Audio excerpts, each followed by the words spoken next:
Allahumma ya rafi'ad darajat, Allahumma ya rafi'ad darajat. Allah. Udah lamun Imam Ghazali umur 12 tahun talar Quran.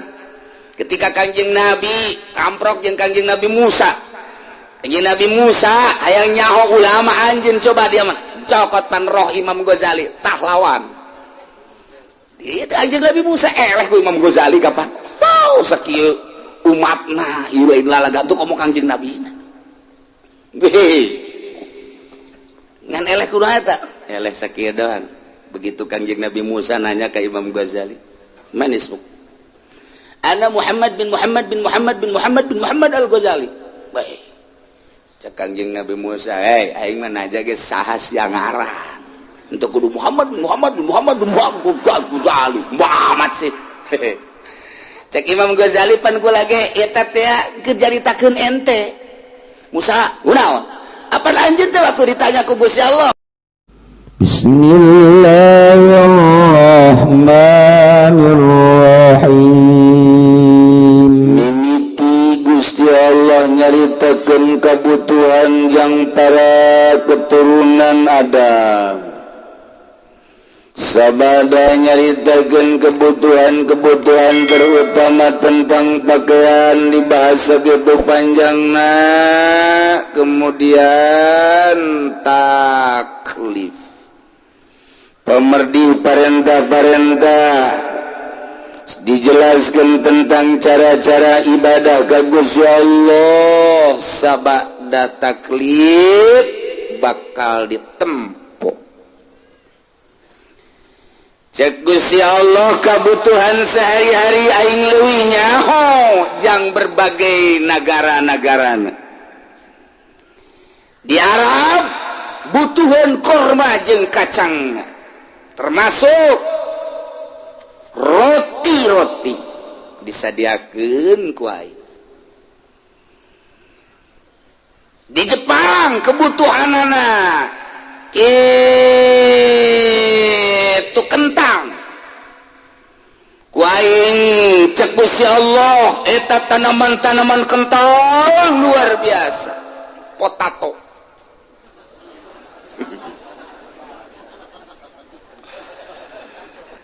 Jang di Madura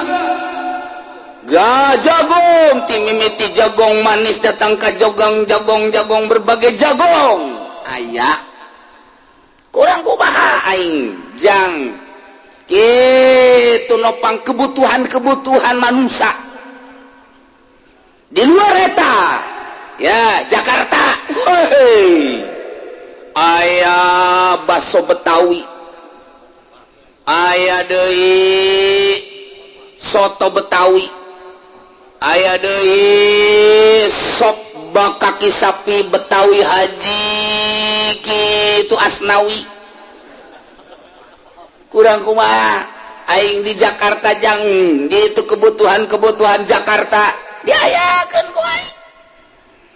Jang di Serang Pandeglang nya nama jabeuki kadu. Lantaran diserang jeung Pandeglang mah suarana kudu bagus bae kudu digunggurah pentil kaduna sok dileg-leg gunyana. Aya ku aing kurang kumaha deui.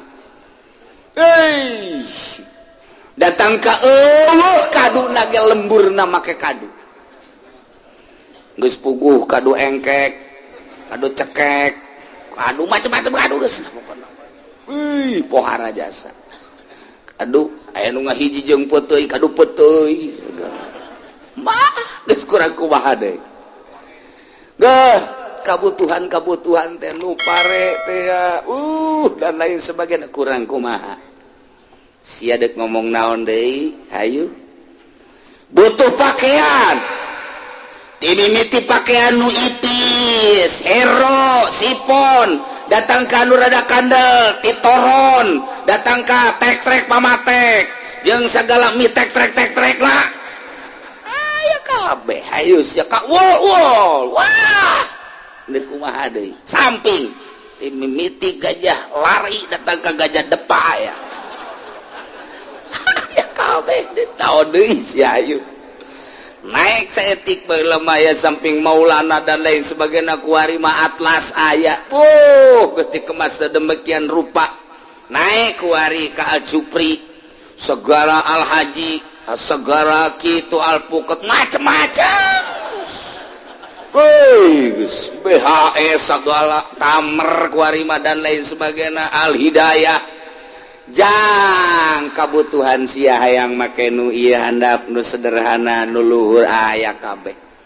sia butuh kendaraan timimiti sepeda goes datang ke motor sepeda datang ke hiyo sia naon gitu motor buatan Cina datang ke buatan Jepang ke buah macem-macem aya Masya Allah yang kebutuhan sia urang inget kendaraan sok inget kargo Gus Dur teh ayo inget tah Gus Dur naik mobil jeung urang Jepang memeh naik mobil nang tunggulah di bandara jeung Gus Duruan urang Jepang waduh keur mujuh da nangtung aya mobil Toyota sangat cepat weh cak urang Jepang Toyota Japan bagus sekali kencang bener cak Gus Dur bagus teu kebal aya deui mobil wah hebat luar biasa mobil apa itu ini buatan Jepang juga kayaknya caknya nate apa itu mobil gitu Daihatsu oh memang bagus buatan Jepang cak urang Jepang nak kana Gus Dur kieu benar Gus Dur keur mikir jan keur mikir ieu Jepang hebat amat cak kan geus naik mobil gua motor Yamaha Jepang cek jangan. Aduh aing eleh terus cek Gus Dur teh. Tekebol Kawasaki Jepang. Cek orang Jepang seluruhnya di Indonesia Jepang dan bagus-bagus kencang-kencang. Tidak ada yang tidak kencang, kendaraan kencang semua. Bagus cek Gus Dur teh. Beres turun datang kak naik taksi ya taksi ini juga Jepang bener cek Gus Dur bagus ele aing payung aja cek Gus Dur bareng turun cek di tempat anu dimaksud harga cek nih $100 mahal memang argo Jepang cepat sekali cek Gus Dur sial eleh sia ku aing cek Gus bayar ku sia tah mobil Jepang aduh eleh jada terlalu mahal ceknya aduh jangan dipuji terus cek Gus Dur tuh argonya pikir ceknya ngejalanin mah bisa cepet bisa lambat tapi argo tuh bisa $100 dari bandara ke sini seharusnya cuma $2 ceknya laporkan ke sana Jepang terlalu cepat elehna Gus Dur mah menang bae sial Allah karim Masya Allah nah ieu kebutuhan cak Gusti Allah kurang kumaha deui sandang pangan dan lain sebagainya henteu kumaha deui sia maka ku aing ditaklif tita ibadah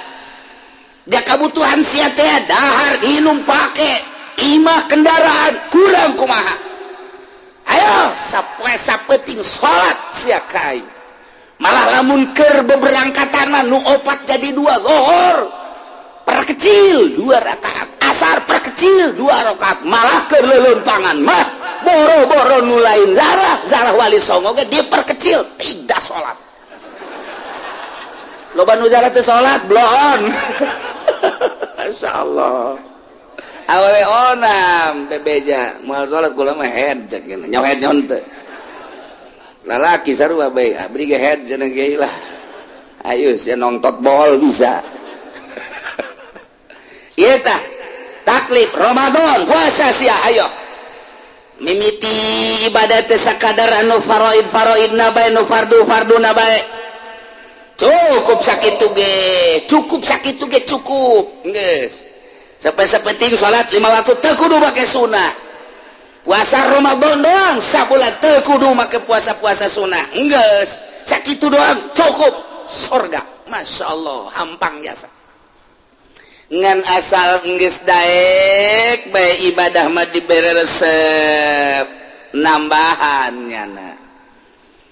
Daripada ngalamun memeh zohor teh maning salat sunah, tas dohorna salat sunah, qobliyah ba'diyah rawatib ngaranna. Terus penting hudang daripada ngan sakadar kiih doang cara aki-aki tolol. Nih aing mangala wudu lah salat 2 rakaat tahajud berarti karjana dibere tajana resep. Dibungbuan ku Kangjeng Nabi ganjaran-ganjaran anu bakal dibikin ke jelema anu daek nawafil belah dina dibere rasa kok ngeunah sih kok nikmat sih la yazalu abdi yataqarrabu ilayya bin nawafil hatta uhibbah wa idza kuntu ahbabtuhu kuntu ainahu wa lisanahu dan selanjutnya teureun-eureun hamba kaula la yazalu abdi yataqarrabu deumadeus dedeketan ka kaula bin nawafil dengan sunah-sunah rawatibna terus salat sunah geus puguh berang ti peuting tahajud kemudian salat hajat kemudian salat witir ditambah ku wirid-wirid yakni maca Quran maca shalawat zikir teureun-eureun datang ka kaula cinta jasa padahal nu dititah melangan sakadar fardu doang tapi ditambahan ku manehna teureun-eureun bahkan jeung salat mutlak hatta uhibbah kaula cinta jasa ninggalkeun karesep dunia ninggalkeun karesep jeung makhluk ninggalkeun nafsu jeung setan nyanda cinta jasa ka aing hatta uhibbah aing resep jasa wa idza kuntu ahbabtuhu di mana kaula geus mingka cinta ka manehanana kuntu ainahu matana dijaga ku aing teu sambarangan didele-delekeun ceulina dijaga ku aing teu sambarangan didenge-dengekeun irungna dijaga ku aing teu sambarangan diisep-isepkeun leun dijaga suku dijaga sehingga seakan-akannya natea aya munabih wal muallim aya anu mere pepeli ulah didele ulah didengekeun seakan-akan kitu otomatis jadi cara mobil kuari teh otomatis naon ngaranna naon ngaranna lain metik otomatis teh tah tuh itu boga hese ngajawab teu boga henteu dipaksakan gitu saya jadi kumaha ge ai metik mah kapan naon gitu ngaranna gigi nangan sakar hiji doang henteu make kopling eta ngaranna metik ieu mah serba otomatis naon sia ngaranna dibalikan deui ke jamal bisa ya teu boga apaan tapi ra naik angkot doang memeh tempat tujuan kempes angkotna ge deui aduh ampun jasa enggak saya emang orang sadar datang kadinya hirup teh eta. Enggak saya datang kadinya. Mercy nyaho ngaran doang. Nyaho ngaran doang mun urang mah. Teh ya hojerona kos kumaha dan lain sebagainya ngajalankeun kumaha sana urang namun diasukeun ka Mercy nu anyar kuari paeh di jero bah. Kaget kos urang kampung kawin jeung artis. Atuh didelegeun doang ban. Numpakan aku bae sakeun ya. Kos aki-aki kawin jeung urang Lampung. Nya putih ban. Aki-aki naik, atau pada turun deh.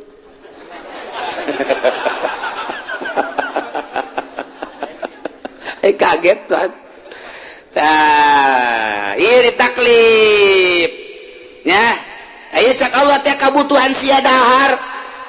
Aju nginum pakai kendaraan, imah kurang kumaha. Salat atuh sia kai. Ayo. Nah. Jang nyampaikan salatna aing ngutus rasul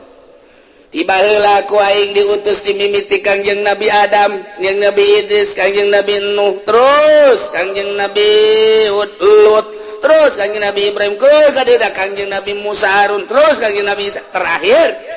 rasul aing Nabi Kangjeng Nabi Muhammad sallallahu alaihi wasallam jang nyampe akur bakal eta teh nabi-nabi akur teh nitahan ibadah nauhidkeun hiji pangeran Allah mentek lamun ayat Tritunggal bohong teh Rasul Allah pan Kangjeng Nabi Isa teh hiji pangeran teh Allah nyana ge kaget di pangeran-pangeran ke disidang Kangjeng Nabi Isa teh bakal disidang ke di akhirat. Isa bayo naon Gusti made di pangeranan eta jadikeun pangeran kumaha mimitina. Wah disidang Kangjeng Nabi Isa mantak nyana embungeun nulungan umat naheulanan ketika jelema lulumpatan teh coba ka Nabi anu coba pas ka Kangjeng Nabi Isa cak Kangjeng Nabi Isa moal bisa kula emang kunaon boro-boro jang nulungan umatku lagi bakal disidang pelemah mana disidang dipangerankeun ieu di mana mimitina ieu di mana mimitina ieu aing dipangerankeun cak Kangjeng itu ka dieu Kang Muhammad coba kan tuh terakhir ka Kangjeng Nabi Muhammad tah ya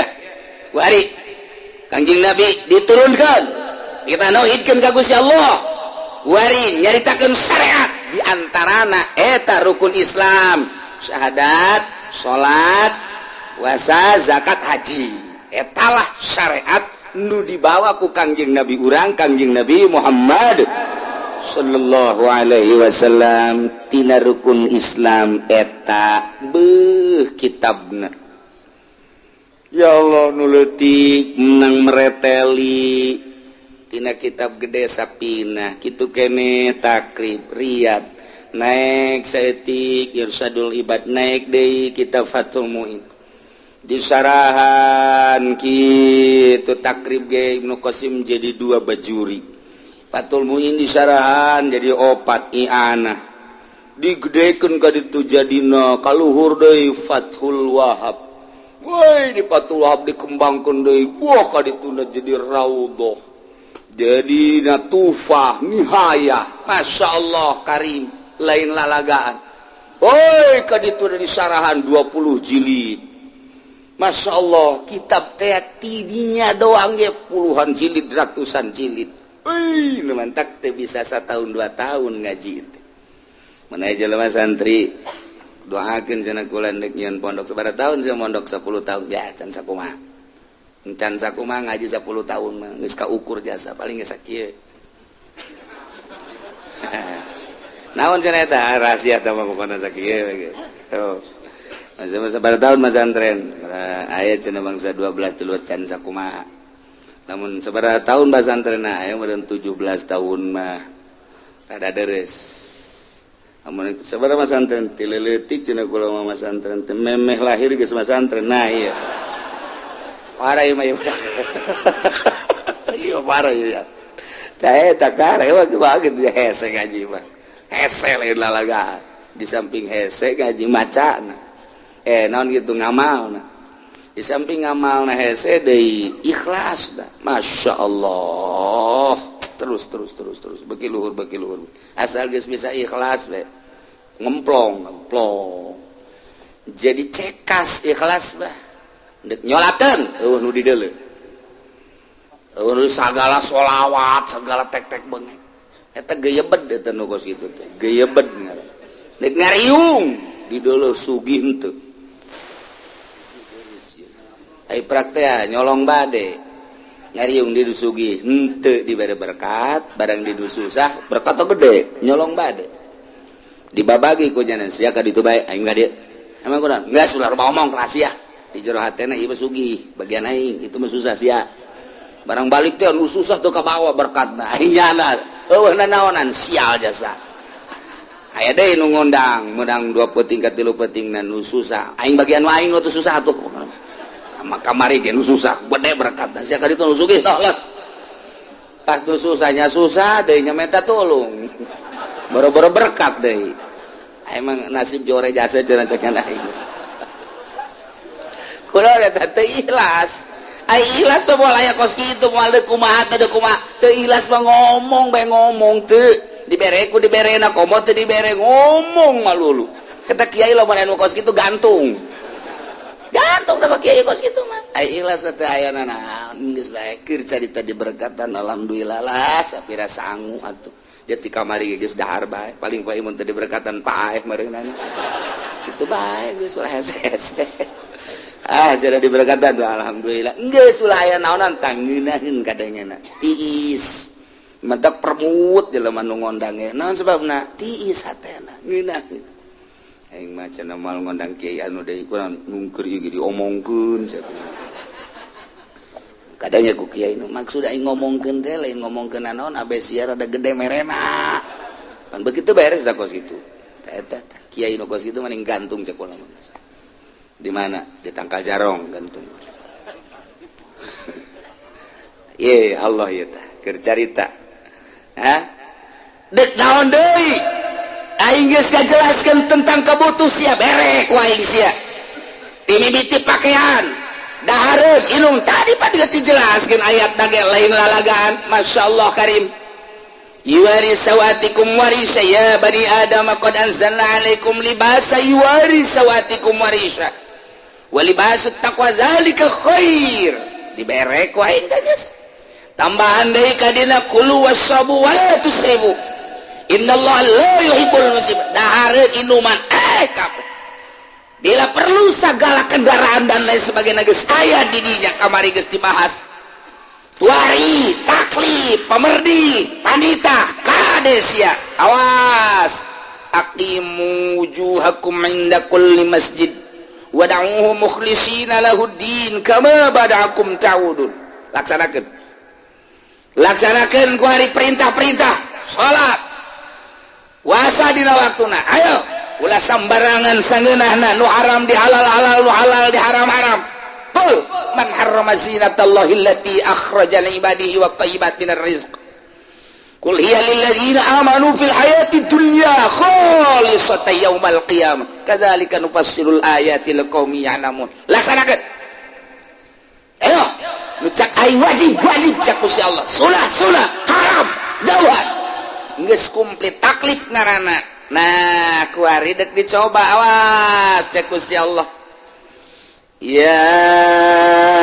bani adam imma yatiyannakum rusulun minkum bani Adam Hawa berikut keturunan anak-anak cucu Adam urang kuari immain sertia mazaida diidghamkeun imma maksudna untuk nguatan takit imma yatianakum lamun datangnyaan pasti ka aranjeun kabeh rusulun sepirang-pirang rasul minkum ti golongan aranjeun yakni jenis manusia geus sabaraha rasul ti baheura teh nabi marebuan nabi rasul ratusan rasul. Nah 114 rasul naon wajib dikajahokeun 25 rasul nu penting nyaho ngaranna bae sanajan teu nyaho runtutanna asalnya ho bae ngaranna lamun urang ditanya teh ama Yunus nabi apa rasul nabi nu kasabaraha eta teh Yunus teh rasul nu kasabaraha teu talar anu sabaraha nu penting Yunus rasul aya di lembur panaya nu lain da eta mah Yunus eta mah Yunus buang kawarah teh nyahonya nada Ibrahim rasul nu kasabara teh nyawa nu kasabara nu penting Ibrahim teh rasul Ismail ge sarua beja mah anakna beja nama jaksa aing ngadengekeun we nu sok walimatu sapar teh Ibrahim cenah boga anak Ismail aju sabara di anakna ngan eta-eta da aing manu nyaho pokona geus eta Ismail anakna bae geus tas cukup sakitu ge geus sedeng eta kos sia bae teu nyaho lanjutan aing harita ngajina rada jauh bari nundutan aing tapi teu salah kan Ismail anak Ibrahim asana salah nu bener sia Ibrahim anak da burung pugus ya tuh ngaji nundutan kos kitu ngaji nundutan kos kitu teh masyaallah nu bener sia coba aing supaya yakin asana Ibrahim anak Ismail bapak sia teh aing sih nu salah sebenarnya ya Allah ya Karim teh ieu kesalahan kos itu gadekeun ngaji teh nah Isa rasul terus lamun ditanya Musa rasul Harun rasul nyaho tanyana kos gitu cukup lamun coba hitungan Gusia hitungan coba ti Kangjeng Nabi Adam datang ka Kangjeng Nabi Muhammad coba runtuikeun coba tartib hiji Nabi Adam dua Nabi Musa tilu Nabi Idris opat Nabi Harun lima Nabi Sulaiman genep Nabi Lut 7 Nabi Isa 8 Nabi Muhammad 9 hai atos ya itu eta tadi aing teu bisa air runtutan mangan aing nyaho cukup sakitu sorga eta geus eueuh sakitu sorga cak aki-aki deres aing kos kitu sebab aki-aki mah teu eleh ku TK pan TK mah kuari bisaan kuari TK teh bisaan aing aki-aki mah geus eueuh kabisa nya poho malah mah nyana ngawurukan incuna kade wagi dipagahan hiji Nabi Adam dua Nabi Lut ngahaneng ta incuna ge nah, turutan akinya ulah datang ka diturutan dua Nabi Lut tilu Nabi Ibrahim ngahaneng deui budak langgesan bae kilah ala teu betah cenah ngaji di aki wa kos kieu yang udah lain deui aki-aki blon nyana pede bae di ngaurukan incu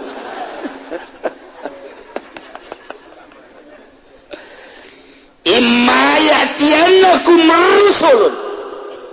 lamun jelas jatah pasti datang ka aranjeun kabeh berbagai rasul di golongan manusia minkum yakusuna alaikum ayati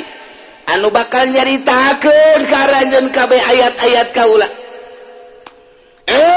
hiji rasul nu teh nyaritakeun di dieu dijelaskeun nyaritakeun ayat-ayat kaula yakni syariat anu haram dicaritakeun haram nu halal dicaritakeun halal kaifiat tadi dicaritakeun cukup Gusti Allah yaqussuna alaikum ayati unggal rasul diturunkeun ke alam dunia yaqussuna ayati Kangjeng Nabi Idris ceritakeun ka umatna can aya umat loba harita mah Kangjeng Nabi Nuh geus mulai harita nyaritakeun tentang nauhidkeun ka Gusti Allah jeung cara ibadahna di zaman Kangjeng Nabi Nuh alaihi salam terus turun ka belah dieu nabi zaman Kangjeng Nabi Musa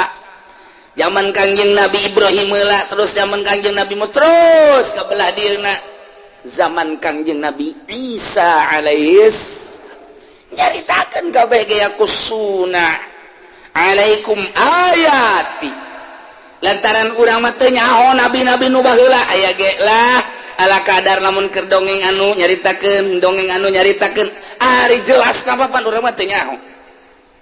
paling ge Imam Syafi'i nyaritakeun perbandingan Al-Qur'an jeung Taurat berarti jago Imam Syafi'i atuh teh jago kumaha Imam Syafi'i mah urang Palestina urang Gaza nu kuari keur di perangan tah jalur Gaza Gaza urang di Imam Syafi'i mantak Imam Syafi'i mah aneh kanehanana urang Palestina Arab Irak Arab bahasa Arab kitu Yordan bahasa Arab Mesir bahasa Arab komo Iran mah Persia beda asup ke Mekah Imam Syafi'i teh di Mekah sabulan 2 bulan aneh orang Mekah ge bahasa Imam Syafi'i percis kos orang Mekah bae ciples kos orang Mekah bae eta kaistimewaan Imam Syafi'i nu nyangka Imam Syafi'i orang Palestina beda Arab Palestina Israel Mesir beda lain deui tapi Imam Syafi'i 1 bulan di Mekah percis kos orang Mekah bae lisan Imam Syafi'i mantaknya nama hafal Taurat lantaran lahir Palestina hafal Injil nya nama nyaho nya nama yang perbandingan tuh umur 6 tahun geus talar Quran nek kumaha deui atuh umur 6 tahun urang mah pan atuh kieu ge bengkok keneh kieu bengkok keneh ngisang kudu isangan nyana geus talar Quran nek kumaha atuh ya Allah ya Rabbi lain nalagaan bantah mah tuh hese nyaritakeun anak urang lamun Imam Ghazali umur 12 tahun talar Quran ketika Kangjeng Nabi amprok jeung Kangjeng Nabi Musa hayang nyaho ulama anjeun coba dia mah cokot pan roh Imam Ghazali tah lawan itu Kangjeng Nabi Musa eleh ku Imam Ghazali kapan tau sakieu umatna ieu lain lalaga tuh komo Kangjeng Nabi ngan eleh kunaha eta eleh sakieu doang begitu Kangjeng Nabi Musa nanya ke Imam Ghazali manismu ana Muhammad bin Muhammad Al-Ghazali baik cak Kangjeng Nabi Musa aing mah naja ge saha sia ngaran untuk kudu Muhammad Ghazali Muhammad sih cak Imam Ghazali pan kula ge eta teh keur jaritakeun ente Musa kunaon apa pan anjeun teh waktu ditanya ku Gusti Allah wa matil ka biyaminika ya Musa naon nu aya di leungeun anjeun pan anjeun ngomong hiya asoy atawakkau biha wa a'udzu biha wa a'udzu subhanahu wa ta'ala tepat panjang amat ayo eta mah pan ngobrol jeung Gusti ngeunah jasa atuh kula ge ngobrol jeung ente ngeunah waduh pinter ente cek Ghazali kakaraku lama aing cek Muhammad eta sakitu encan nu sejen-sejena padahal mah cokot nu bagus anu sejena mah watu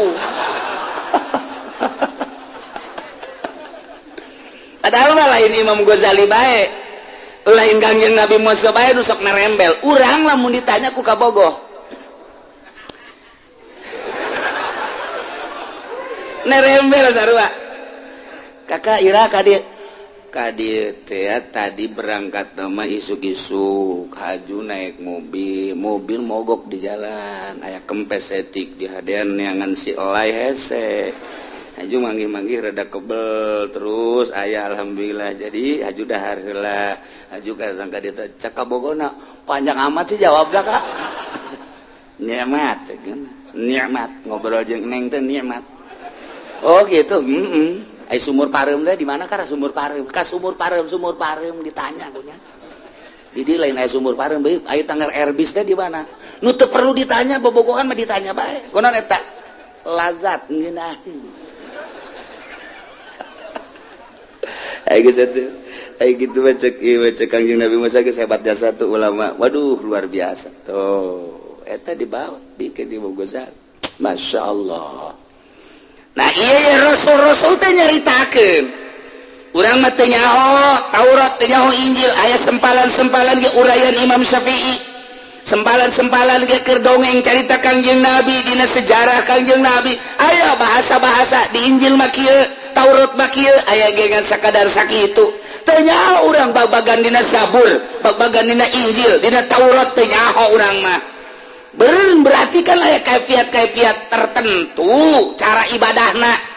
lain deui adapun nauhidkeun sarua ka Gusti Allah yaqussuna alaikum ayati nu jelas kuari mah urang di zaman Kangjeng Nabi terakhir Kangjeng Nabi Muhammad sallallahu alaihi wasallam lamun datang ka aranjeun kabeh utusan kaula nu ngaran Muhammad yaqussuna alaikum nu bakal nyaritakeun tentang ayat-ayat tentang syariat-syariat tentang kejadian-kejadian baik anu merupakan alam maupun kejadian gaib-gaib dan lain sebagainya atau perintah ya sholat ya puasa ya zakat ya haji dan nauhidkeun ka Gusti Allah nah Muhammad teh yaqussuna alaikum ayati deuleu cak Gusti Allah awas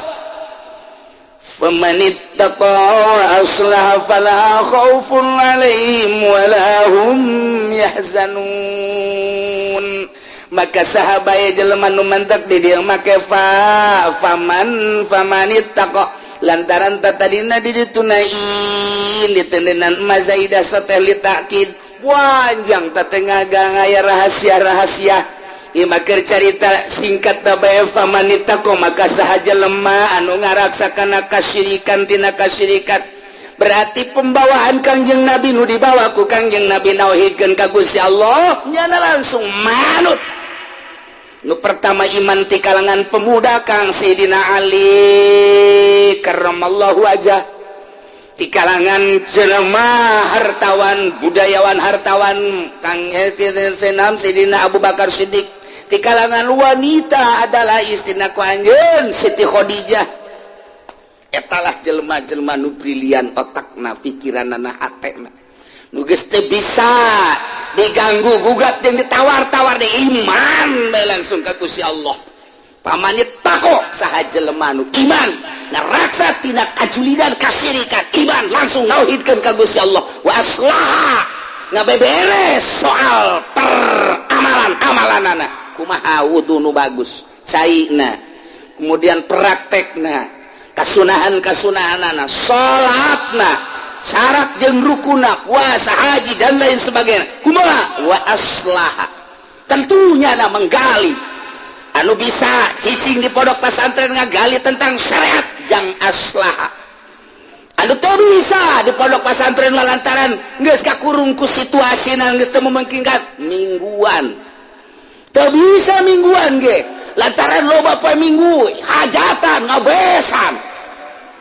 bulanan dia geus teu kaburu tok tokrokeun ieu budak ya.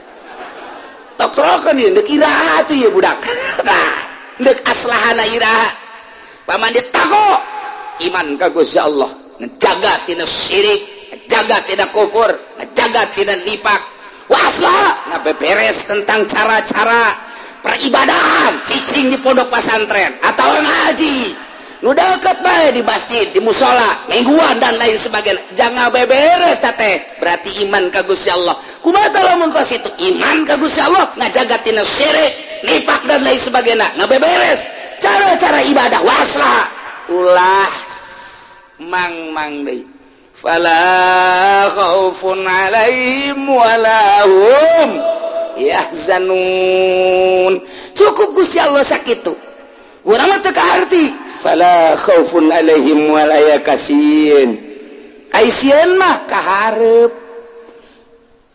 Lamun urang deuk berangkat jam 11 peuting deuk ka mana sia? Deuk ka anu ngaliwatan kuburan. Nya sieun besi kuntilanak. Sieun besi jurig. Sieun besi pocong dan lain sebagainya. Sieun mah bakal rempan ngaranna sieun. Sia kunaon ieu teh da kawin mah sieun aing.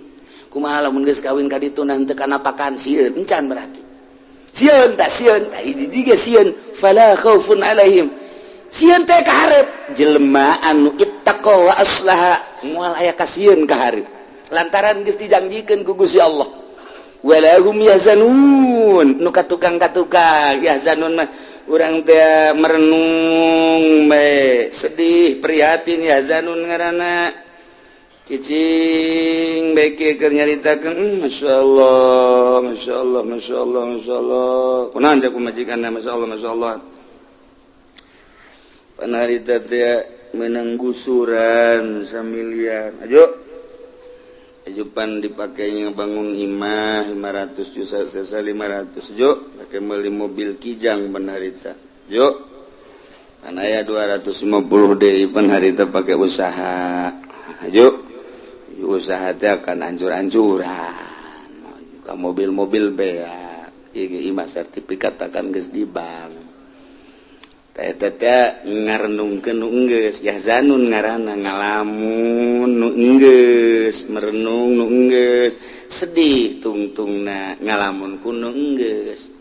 tah pamajikan anu bagus mah lah Kak geus ulah dipikiran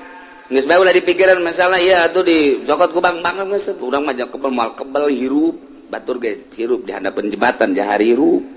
geus ka ulah sok dipikiran paling geus 1 tahun 2 tahun deui urang pae nu penting mah ibadah mantep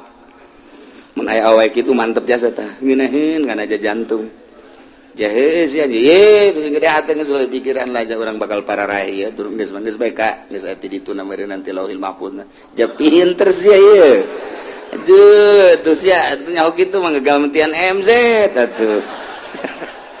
sok aja kitu Kak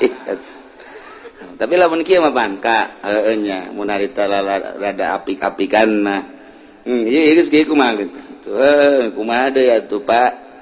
Kak ieu teh imah ulah datang ka haji dicokot ku bang kajian ku kumaha ge namun kejadian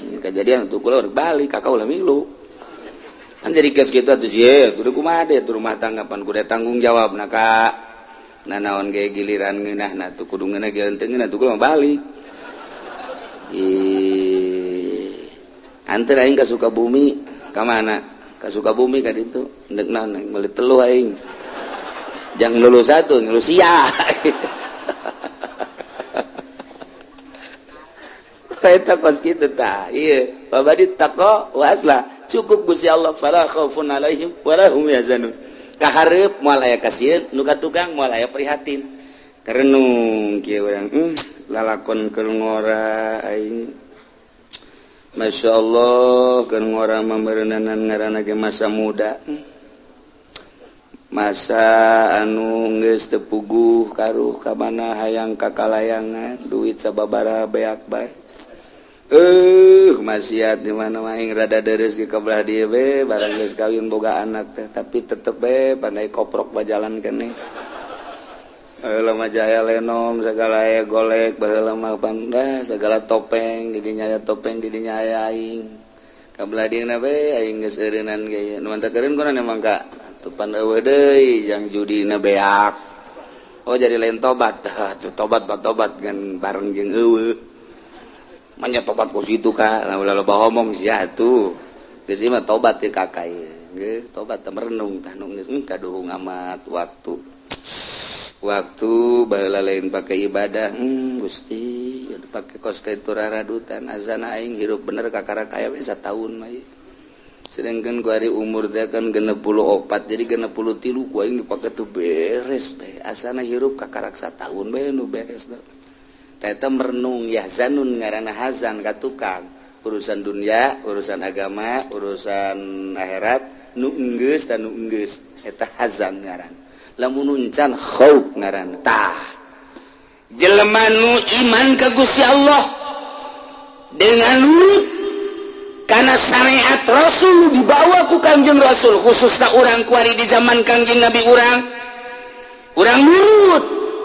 kana dakwah Kangjeng Nabi kita iman ka Allah iman kita bersyariat urang nah ieu ku dijelaskeun ku Gusti Allah kaharep moal aya khauf katukang moal aya hazan artinya kumaha kaharep bakal dikasorgakeun nu enggeus moal aya sedih jeung prihatin lantaran dihampura dosa ku Gusti Allah iyalah fala khaufun alaihim walahum ya sana sorga berarti masyaallah ieu tah yakusuna alaikum ayati dibaca mangeunahkeun jasa ku urang praktekeun coba ku ari cek Kangjeng Nabi sia ulah nonton TV sing hade pamanit taqwa wa aslaha fala khaufun alaihim wa lahum yahzanun praktekeun yakusuna alaikum ayati coba ulah nonton TV sia praktekeun aya nu teu kuat saya sudah menyatu dengan televisi bau kan kata kiai juga harus istiqomah tolol teh budak salah ngartikeun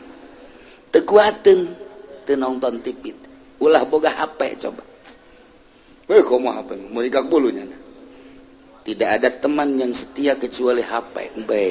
pohara jasa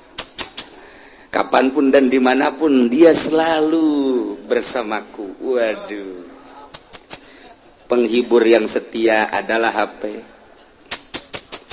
pemberi nikmat yang setia adalah HP kadang-kadang menyenangkan, kadang-kadang menyedihkan, kadang-kadang banyak teror dari HP juga. Sial kalau ngalamun goblok, wah HP. Coba tuh pepegatan jeung HP jadi ka Allah mah teu kudu make HP, teu kuat. Yakusuna alaikum ayati. Tarolah tama kaheureuyan ieu kumaha digunakeunana bae meureun HP mah ngagunakeun bagus atuh bae mangpaatna ngagunakeun jore atuh tinggal tahanan ku sia madaratna ke di akhirat. Itu kene radio jeung televisi atau aya mangpaatna meureunan pake madaratna aya madaratna tungke tahan ku sia tama alat ieu sarua jeung golok bae meureun kos kitu dikira-kira lah kitu heulanan tapi kredit ieu kredit aya anu ngaji aing ka Cilongok lah siap ngaji biasana ge tilok nyilip aing nyilip pan nyilip tina naon sih Ambon orang Ambon hari hideung rek nangkep aing teu puguh teu karu nangkep 3 bulan ka 4 can ditutup aju eueuh jang nutupna kumaha atuh anting pamaji geus BAKB anting segala derorodan ku aing geus BAKB atuh deuk naon balicetan bari ngaji bae cek nya sanunya Ambon ngaji emang Ambon sok ngaji je deuleu tuh di tanggal Ambon aya ngaji nyilip nah ya fala khaufun alaihim walahum yahzanun ya kari tetapi walladzina kazzabu biayatina jelema-jelema nu ngabohongkeun ka ayat-ayat kaula nu dibawa ku rasul kaula wastakbaru sombongnya tita iman ka Allah endahan iman ka batu anu ngayakeun ti Allah anu ngahirupanana Allah nu ngurus di jero hirup teh Allah nu mere dahar mere nginum Allah tapi percayana ka patung goblok mun ku urang geus diteluhan tapi Allah mah teu mentek takhallaku bi akhlaqillah nyin akhlak anjeun sakumaha akhlak Allah kumaha Allah mah boro-boro nu iman nu teu iman ge dibere bae ku Allah engke bae terakhir hitung-hitunganna di akhirat kuarima Allah mah terus bae wayang ngairupan wayang ngarizkian jaya sabab-sababna teh na dagang teh bisnis teh dan lain sebagainya ku aing pan janji aing selamanya na atuh make syariat yang sebab ayu baik ku aing mah dihayukeun adapun nyana nentang ka aing ke di akhir aya nu di dunia keneh aya nu di dunia keneh di pepelingan teh mah kumaha ku gempa ku topan beliun kumaha deui ku tsunami dan lain sebagainya urusan aing teh mah sia mah ulah milu nyaho. Nah iya walladzina kazzabu jelmaan ngabohongkeun ka ayat-ayat kaula nu dibawa ku Rasul kita nauhudkeun ka Gusti Allah endahan syirik manehanan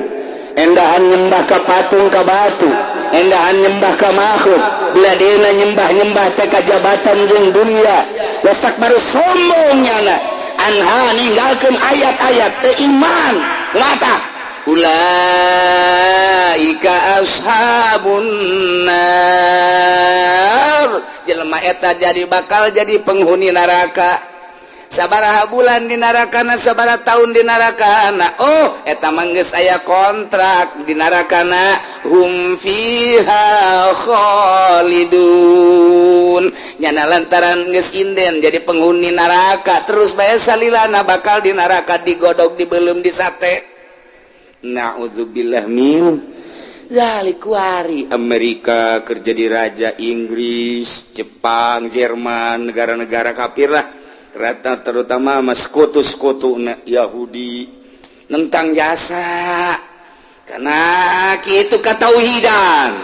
terus kabeladian kafir kuarina nu menjulang nyeunaan hotel menjulang nyeunaan pabrik di urang nu bogana kafir teu percayaeun nyana ka pangeran teh bahwa pangeran teh allazi khalaqas samawati wal ard teu percaya dibere katutup bae teu percaya nyana nah ieu bakal jadi penghuni neraka inden nyana di narakana hum fiha khalid. Selain anu tatadina syirik ngan sakadar manehanana doraka doang tatadina iman lain tatadina memang iman percaya pangeran teh Gusti Allah allazi khalaqas samawati wal ard percaya bahwa Kangjeng Nabi urang teh Rasul Allah tapi ketika Kangjeng Rasul nyaritakeun tentang syariat kita salat sapoe sapeting opat boro-boro opat hiji henteu kita puasa bulan Ramadan jam 7 geus goreng sangu make endog di sial kambeu kitu ku urang seungit jasa Masya Allah haju ngarokok deui mending lamun sararugih mah deui leuh di sisi jalan ngan saukur ngagalian kitu kabel urang Cirebon ngagalian kabel bulan Ramadan 1, 2, 3 ngarokok cus motor teu boga sepeda teu boga di dunia cilaka sakitu kecilakaanana jadi pagawe nu sakitu berat di akhirat dikerebekeun di neraka Masya Allah nah iya iman ka Allah iman ka Kangjeng Rasul ngan teu make syariat ieu mah digodog heula sesuai jeung panyakitna mun panyakitna emang ieu mah kudu diopnam di dieu teh kudu diopnam berarti panyakitna ngan sakadar kitu bolak-balik rumah sakit bolak-balik panyakitna ngan saukur make bodrek nang tak beres ieu ge sarua di neraka ieu mah kudu diopnam digodog ancul-anculan gedekeun malaikat sununa supaya nganculna mantap ya Allah ya Rabbi. Nah iya bakal geus beak dosana dikasorgakeun tetep ngan engke di sorga na make peneng kos luka luar ku ari ti penjara make peneng iki sarua ti dieuna ta aya penengan ditarang deui jadi nyana kieu bae jadi kanyahoan di sorga teh anu tatadina asli ka sorga jeung nu tatadina berangkat ti neraka kanyahoan engke ngobrol ban ieu mangsa ka neraka heula sebenarnya ngobrol kayak di itu di sorga ngobrol emang ngaji mah langsung untuk ke neraka deui ngaji mah itu beneran mengaji henteu mengaji mah endek ti paleset ge aja narik terus sama maju alhamdulillah hampir mengaji hampir cek narik nuhun ya sakan naik satu narik na aya bae lah pokoknya mengesarua salamat bae ente mah kana ragu sakina sabara aya meureun aya 100 tahun mah paingan peneng mah gede gitu yes. Jadi kajawa di dia penengna mantak dipermasalahkeun ditanyakeun ka Kangjeng Nabi ya Rasulullah penengna terus-terusan ente jadi makin hari makin ngaletikan ke leungit set nan angel tetep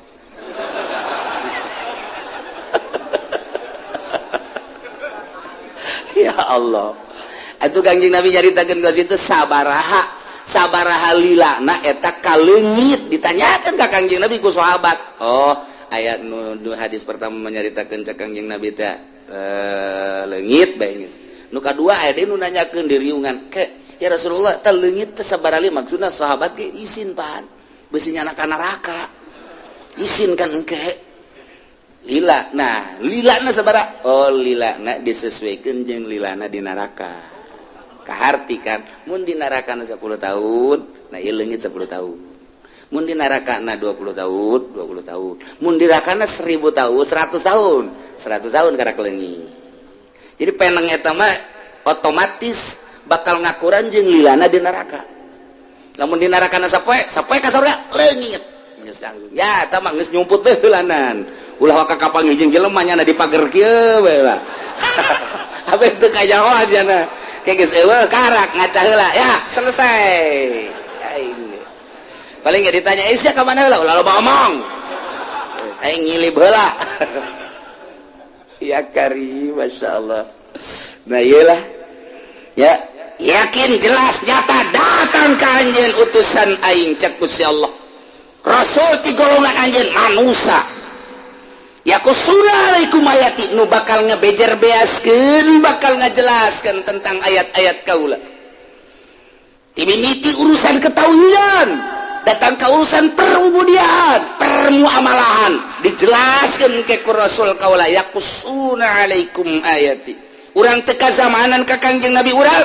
ku sahabat dijelaskeun teka zamanan di zaman sahabat ku para tabiin dijelaskeun teka zamanan zaman tabiin ku para ulama-ulama ku ari dijelaskeun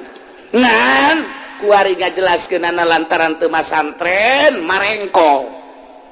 mengkol ku ari didenge-dengekeun teh mararengkol loba laporan maksudna ka kaula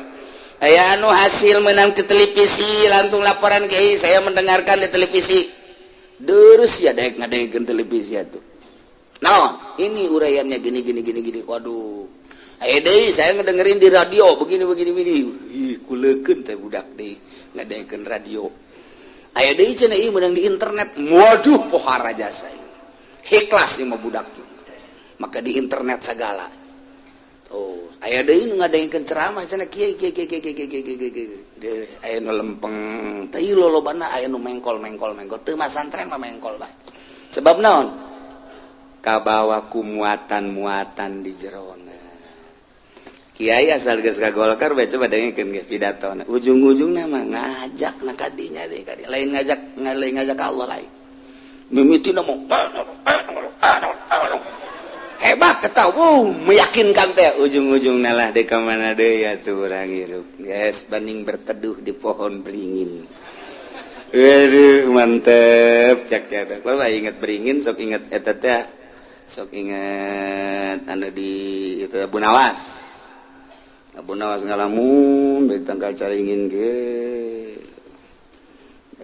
ngalamun nyana tanggal caringin sakieu gedena ai buana leutik macet ai waluh nu sakitu leutik tangkalna buane amat buana cek geuna teh teu adil Gusti Allah tah aya bede ngalamun teh sok aya ngalamun kitu tah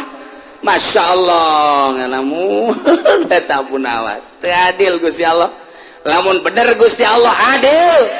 tangkal lu gede buana gede tangkal leutik deh karak adil teu kebel aya nu ragang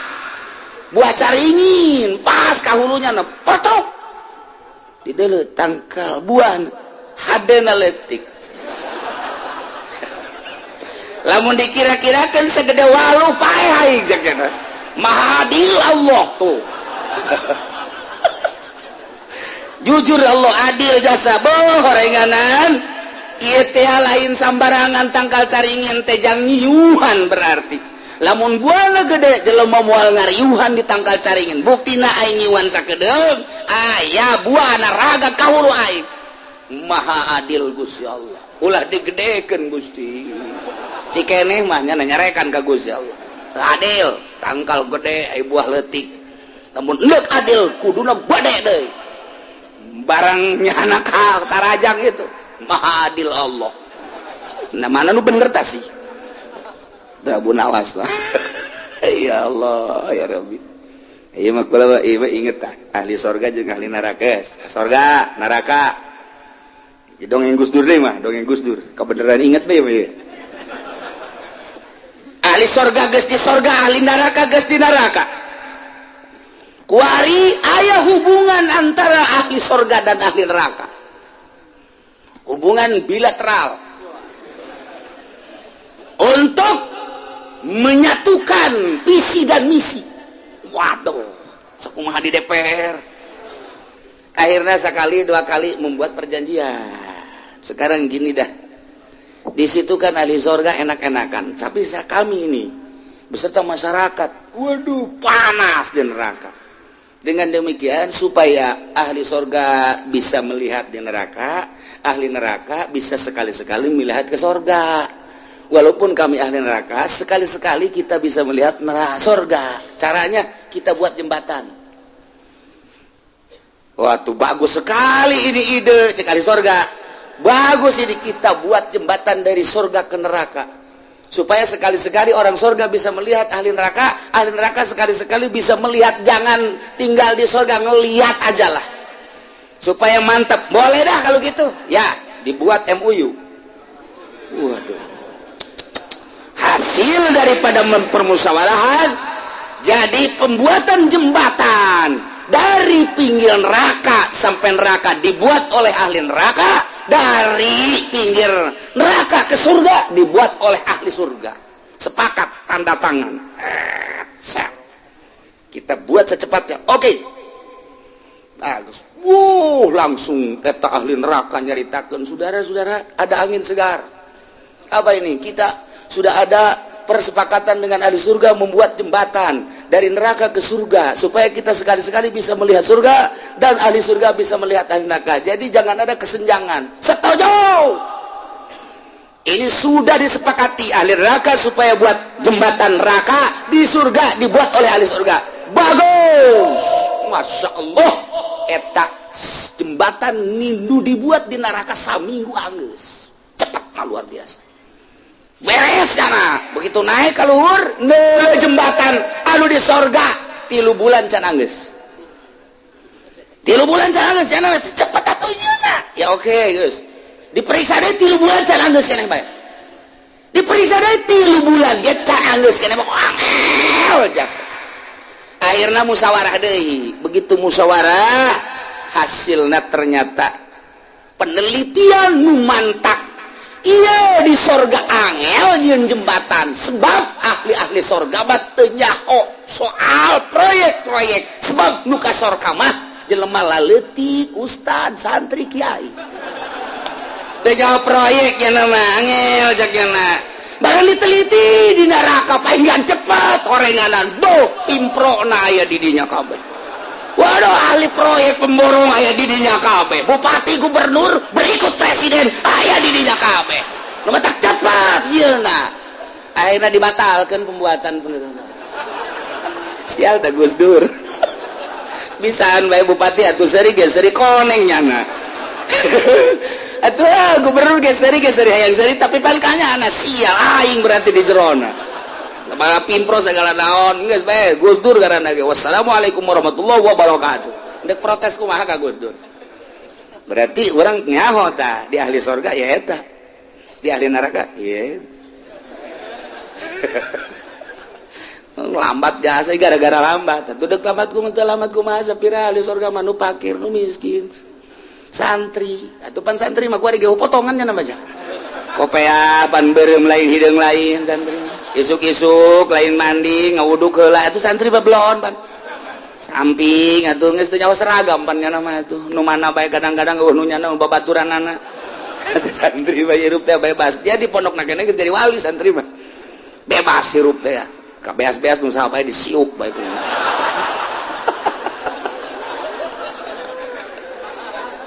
tah ieu Gus Dur hebat eta nah ieu kula inget eta famanit taqwa wa aslaha fala khaufun alaihim wala hum yahzanun jelema nu nauhidkeun ka Gusti Allah bari ngabeberes soal ubudiyahna dan lain sebagainya yana syariat-syariatna ti mimiti faraidna datang kanu anu nawafilna geus aya anu kelas handap mangan saukur bersyariat naik nyana bertorekat aya naik berhakikat ieu mah geus jelas-jelas Gusti Allah nyaritakeun fala khaufun alaihim wala hum yahzanun anu kuarina henteu nurut ka Kangjeng Nabi titanauhidkeun ka Gusti Allah endahan Tritunggal titanauhidkeun ka Gusti Allah endahan ka batu ka patung dan lain sebagainya kabelah dirina kumu geus teu nauhidkeun acak-acakan ya mabok ya zina ya judi dan lain sebagainya iyalah nu dicaritakeun walladzina kazzabu bi ayatina wastakbaru anha ulaika ashabun nari hum fiha khalidun wallahu a'lam. A'udzu billahi minasy syaithanir rajim. Bismillahirrahmanirrahim. Ya ayyuhalladzina amanu la taqtulus sayda wa antum hurum wa man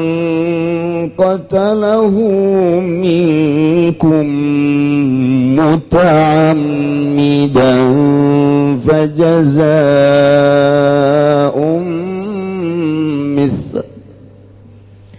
فجزاء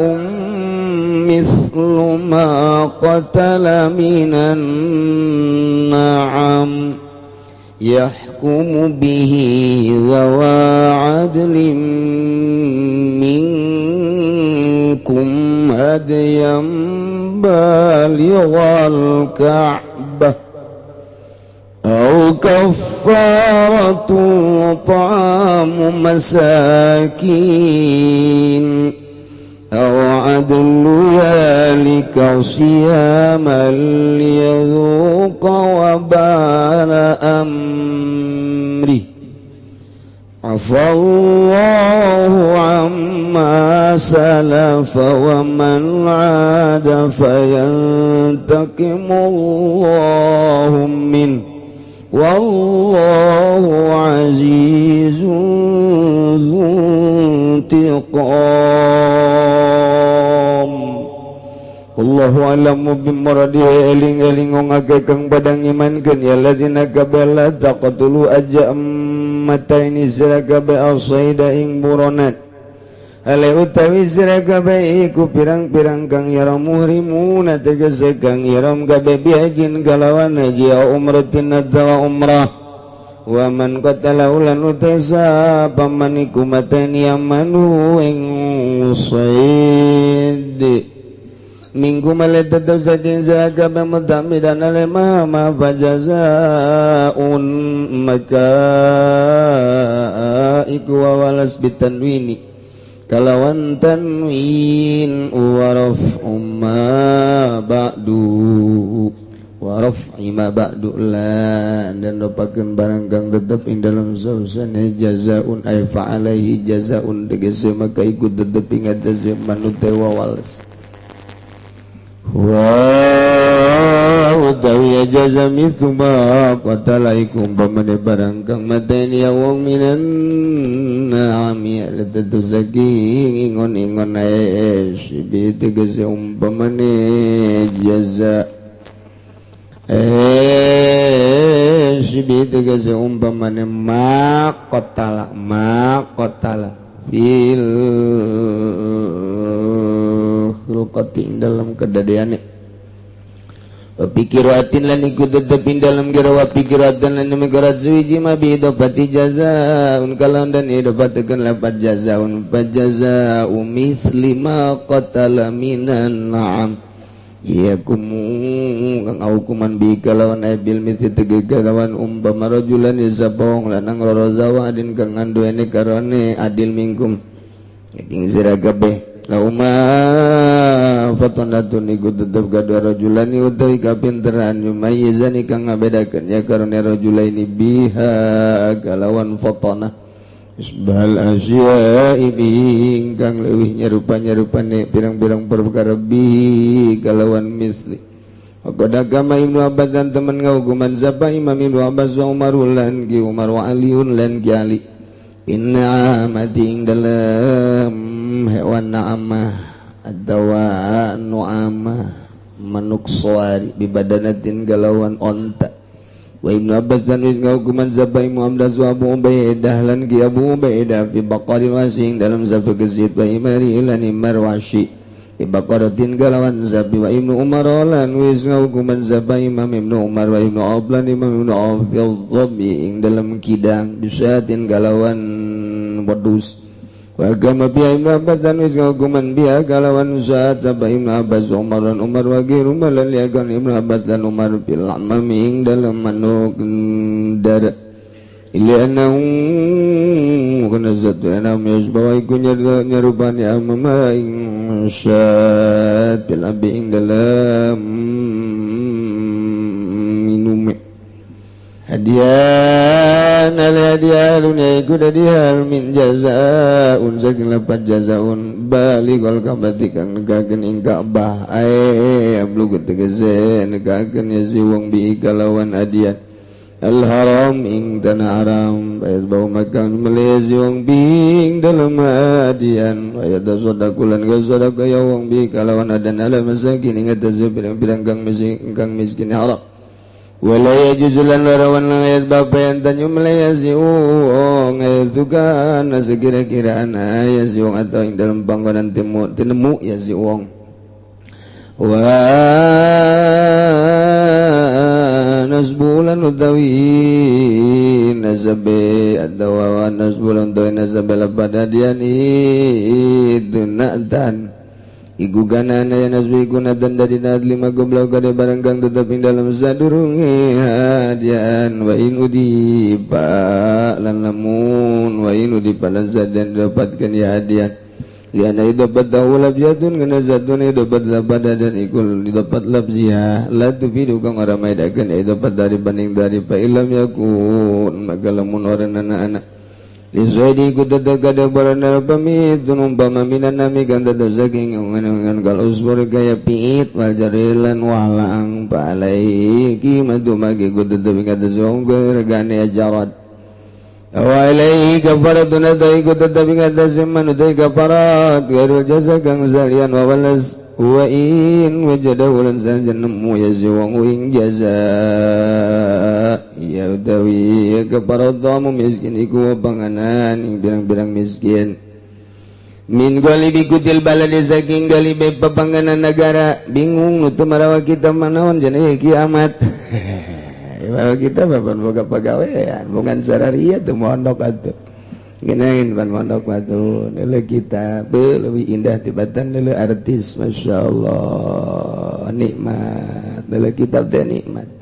ngomong seperti kadelu mah dipaksa-paksa Masya Allah minggu bikutil balad saking kali bikutil balad ma yusawi kimatal jaza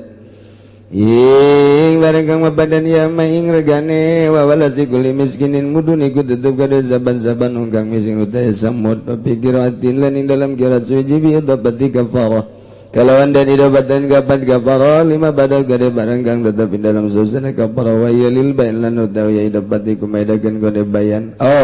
alai adlun adawi iku tetep ing ada zaman utawi adlu mitidalik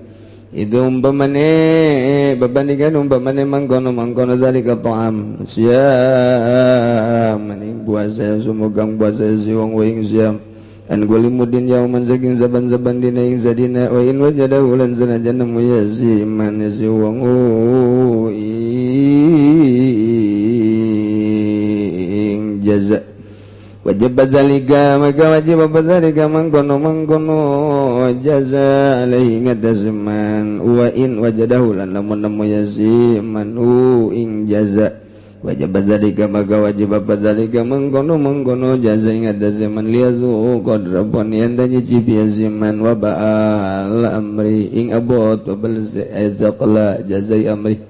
Gazabat babalze perkara mana ladzi fa'alahu kang migaya zamanu ing ladzi afallah ampura zaballah mazara bazaking barang kang jingin yama wa man ada ilaila jazabaman iku liwat zaman ilai maring jazabaman iku liwat zaman ilai maring qatlul qatus sayd bayandagimullahu minhu maganyig zazaballa zaking man wallahu azizun anu de Allah iku kang maha gagah libun ala amri tur kang alingad da berkarane Allah zuntiqom kang anduene nyiksa miman azza zaking wong kang nyeleh nikmat ing Allah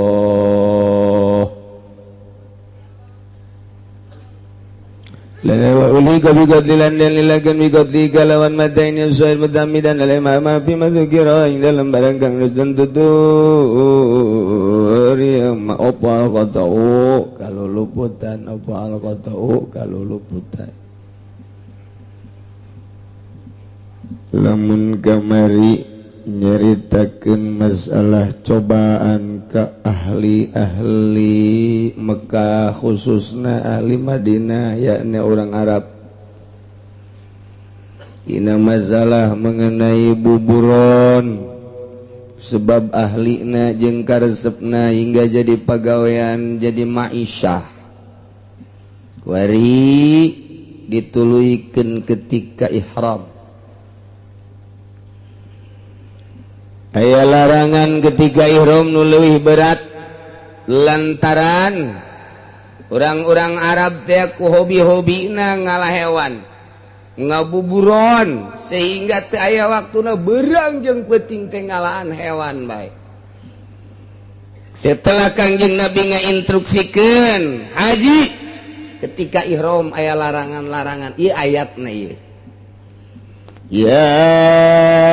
ayyuhalladzina amanu la taqtulus sayda wa antum hurum wahai jelma-jelma nu iman alladzina amanu ay mu'minun mu'minat para mukminin para mukminat urang mana bae rek urang Arab rek urang non Arab Indonesia Malaysia talankum nabai mukminin mukminat kade wa antum murum ketika anjeun ihram teh la taqtulus sayda ulah ngabunuh hewan-hewan buronan teu meunang keur ihram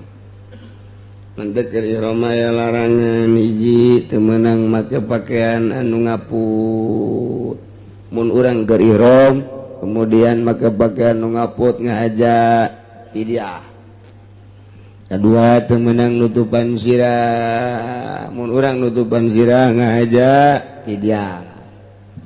Temenang aguntingan kuku mun urang aguntingan kuku hiji saleter dua leter tilu embe hiji. Larangan keur ihram. Itu kene pemenang agunting atau nyabut buuk mun hiji saleter dua leter tilu mbah hiji loba larangan-larangan pemenang make sesengitan orang keur ihram nailah kena fidyah itulah keur ihram mah teu meunang nya make sesengitan kecuali darurat kayak ning orang puyeng kemudian make minyak angin depan sengit eta mah teu ngena tak itulah diantarana deui sajabati jiba jeung muqaddimah jima teu meunang keur ihram oge ngabuburon teu meunang. Jadi keur ihram ngala uncal, teu keur ihram ngala embe kaleuweung, ngala onta imar teu meunang. Ieu nu matak dicaritakeun teh lantaran ieu kahobi urang Arab. Ari nyaritakeun kitu ngabuburon di Indonesia mah emang urang Indonesia mah treseupeun. Nuantak cek orang Indonesia, keur ihram sih ngabuburonnya heran aja moal meureunanan. Cek orang Indonesia, lantaran di iman aja tuh tilo. Moal ieu urang Arab pan baheula karesepna, kahobina sehingga jadi maisha. Mantak dilarang ke ihram teu meunang ngabunuh. Teu meunang, kecuali nu lima nu diihtilafkeun antara para mazhab khamsu sawabiq la junaha lil muhrim yuqtal. Nu lima binatang nu ngarusak bagi nu ihram henteu naon tah mamaehan nu lima mah. Komo teu keur ihram mah di urang. Di Mekah ge teu naon komo di urang. Mana? Nomor kahiji al-hadatu eta alap-alap. Nomor kedua hida teh bangsa manuk kitu nu galak teh. Nomor katilu hayah ya ne hayat teh orai marga obat kitu Pak Roh berit eta mah meunang ku urang tah termasuk bangsa hasarot menang di paehan tah mah hasarot bangsa kalabang bangsa kala nu kos karit cacakan nu ieu ge teu nanaon ku urang di paehan nang ganjaran asal di pareta mah nang ganjaran nya heulang tah hidat teh heulang ku urang ditembak menang ganjaran pae ulah didahar tapi haram itu kene alap-alap tembak ku urang pae menang ganjaran urang sebab dititah tama-tama dititah di paehan berit paehan masalah berit si ada ulah birit tak macana berit. Aduh tikus berit paehan itu mah ngarusak tama kos gitu kan berit teh ku ari mah geus teh berupa berit deui berupa dasi berita maka dasi sok ngabolongan nya jasa sarua bae. Ada yang meninggal Haji Jaya Kampung Gubug jam 9 di Sindang Jaya. Tolong diumumkan Pak Kiai Haji Jaya Kampung Gubug. Innalillahi wa inna ilaihi rajiun. Eta kos kitu beurit baehat. Alap-alap helang orai berit eta paehan tah nya nah ngan lamun aya orai parancahan heula mun aya di imah urang aya orai hideung parancahan heula azanan heula azanan Allahu akbar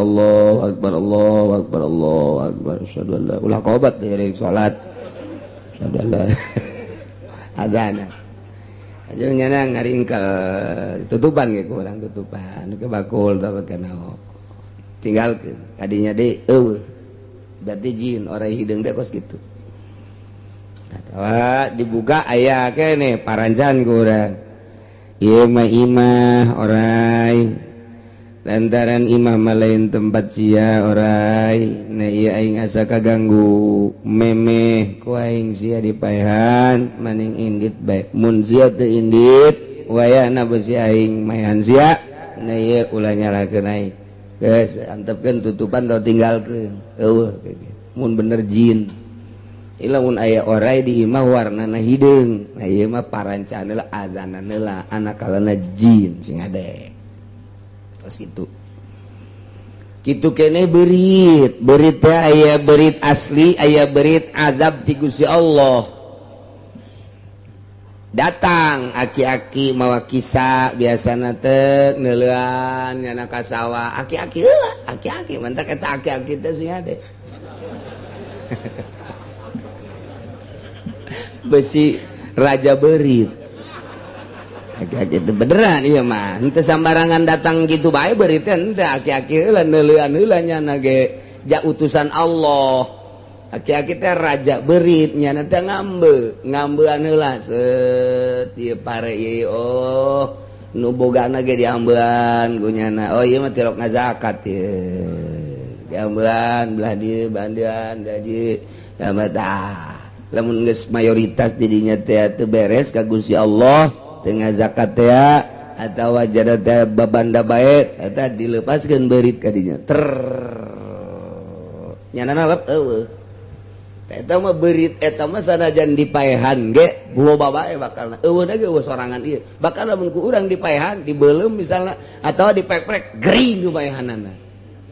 eta beurit masih ngade ngan bedana deuleu lamun aya beurit kos gitu deuleu mun aya beurit lamun ku urang dideuleu tek bae nyana bangun deuleukeun gitu eta eta berarti ulah dipaehan tah mah lain sambarangan beurit eta kos gitu sia da eta mah beda eta mah geus kos kitu bae eta mah asal urang tewak hiji deuleukeun ku urang nyanana kitu lain berarti geus ya maling dikasaokeun swadaekna sia aing sieun heuleuh sia beurit teh kos kitu ge eueuh sorangan lamun urang kitu bisa neuleuh di alam eta aya nu teu neuleuh mah teu dibawa pakai kisah dibawa engke nyana berangkat deui misalnya ti Karawang ka mana ka Cianjur naik mobil biasanya naik mobil ngobrol biasa juga urang itu lamun nu nyaho di alam nu eta engke nyana turun di pasawahan teu diamban heula nyana kitu bae sunnatullah ini dikirim berangkat ke Tangerang ke Cikupa terus kesempatan pasar kemis ente ya sawah ieu be aku pabrik kos gitulah beurit dipaehan mah masalah teu doraka teu naon ngan eta balantaran keur ngazab sok malik ka urang kos keong sarua bae keur diazab ku Gusti Allah pa kos kitu nya ieu alap-alap helang orai eta mah sunah malah dipaean nya lajuna halil muhrim kitu yuktalna dipaean nu 5 teh dosa kanu ke ihram ge komo nu lain nu ihram nya eta lah nu 5 eta mah hasyarat ge hasyarat kurang sunah dipaean hasyarat teh binatang-binatang anu di taneuh nu sok hiburan eta binatang-binatang geus dipaean masalah ikeur carita syariat iyalah keur carita syariat nah ieu keur ihram ieu mah teh sing ade ieu kulantaran kuari mah ieu jadi ngaji manasikna kadang-kadang atuh didadapan aya santri mah datang ka bab haji diaji beda ku santri mah teu ka Mekah teh naon diaji ke tamat balik deui diaji deui gitu ketika ka Mekah bae tinggal muka doang teu ja puyeng cek jangan teh ngaji da puyeng ngan geus pernah diaji kan aya di lembur ngadadak aya jelema hajina haji ifrad pan haji teh tilu aya haji ifrad aya haji tamatu aya haji kiron mun haji ifrad ngaheulakeun ihram haji mandarikeun ihram umroh sapaket haji jeung umroh teh sapaket setiap urang munggah haji kudu jeung ihram pelaksanaanana imah haji heula wa imah ihram lamun haji heula ihram panderi ngaranna ifrad lamun kitu umroh heula kakara haji ngaranna tamatu lamun barengnya haji nya umroh eta adalah kiron kitu bae haji mah mentek teu kaharti lamun Muhammadiyah mah ngeueukeun haji tamatu nyana mah haji teh ifrad bae lantaran Kangjeng Nabi teh ifrad wah pendek pikiran da Muhammadiyah mah ngaulakeun haji tamatu teu sahiji bae lantaran Kangjeng Nabi ketika haji wada teh hajina haji ifrad deuleu atuh dina Bukhari-na aya sahabat bebeja ka Kangjeng ya Rasulullah pan abdi mah ieu dek umroh bae heula ti heula aju abdi mandek buka lantaran abdi mah boga kasakit cak Kangjeng Nabi laharat silahkeun dek umroh heula mah tuh abdi mah dek diturkeun Gusti Rasul bae cek Gusti Rasul Tuhan dek naon gula mah atuh ihramna ihram haji mah ifrad berarti pan Siti Aisyah di dinya cerik kunaon Aisyah cerik aduh cenah kula mah ieu kumaha ieu nggunaon ku kumaha kunaon nanti cenah ieu mangkaning keur ihram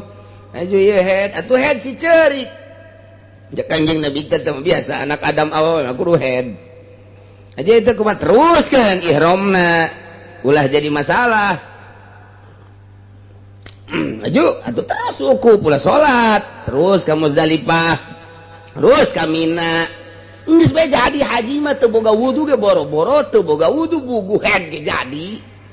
munggah haji mah head bae ge jadi mantak ulah bingung ku babacaan munggah haji mah ulah bingung aduh cenah kiai kula mah kumaha ieu naon untuk bisa babacaan anak head ge meunang head maca naon coba head ayo sia oh cenah ngeunah-ngeunah mah cenah kiai mah dasar teluk babacaan sia mah itu masalah datang ke Arfah batur mah istighfar 1000 kulhus 1000 dan baca-baca nu lain deui nyana ba datang ke Arfah salat lohor henteu asar ge henteu lewat terus udang-udang isya deuk ka mana nih heuy Muzdalifah Muzdalifah ya aing qodho heula qodho zuhur qodho asar ieu keur carita itu ke Muzdalifah datang ke Muzdalifah batur mulung batu SD iya budak parah aja sih diudangan mulung batu siang geus aing moal mulung batu aing ka mana ya ka Mina ayo ka Mina datang ka Mina batur jumrah SD ayo diudangan heuy sia di kemah ieu eta teh aing mah jumrah aing ke bae penting jumrahna sekaligus aing malah pokona mah penting akobah jeung sakabehna bae geus lah isuk pentingna eta kos kitu teh jadi teh munggah haji mah babari jasa munggah haji mah hees bae ge jadi tah cak mah hees mantep ya